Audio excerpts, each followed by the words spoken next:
नमस्कार. मी वैशाली अमित खानविलकर आज तुमच्यासमोर एक स्वलिखित केलेली कविता सादर करते. कवितेचं शीर्षक आहे कधी न पोचणारी साथ.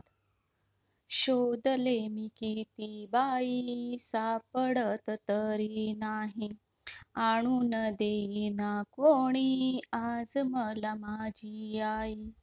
किती झरतात अश्रू का ग तुला दिसत नाही, तुझ्या बिन राहू कशी समजत मला नाही.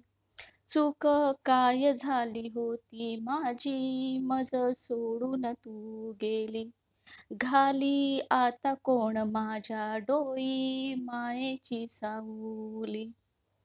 मनातले सारे दुःख सांगू आता कोणापाशी, समजावू सांग कसे पोरक्या माझ्या मनाशी. खायाला उठतो दिस रातभर झोप नाही, कुशीत घेईना कोणी ना गाई अंगाई कोणी. नाही लागे काही गोड का ग तू भरवत नाही, का कठोर झाली अशी का ग दया तुला येत नाही. किती घातली मी साद तुला ऐकू जात नाही, किती घातली मी साद तुला ऐकू जात नाही.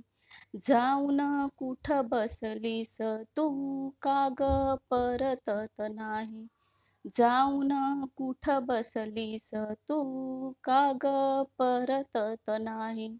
जाणूनही तो सारे का ग असा अन्याय करी, स्वामी तिन्ही जगांचा आई विना भिकारी, स्वामी तिन्ही जगांचा आई विना भिकारी. धन्यवाद.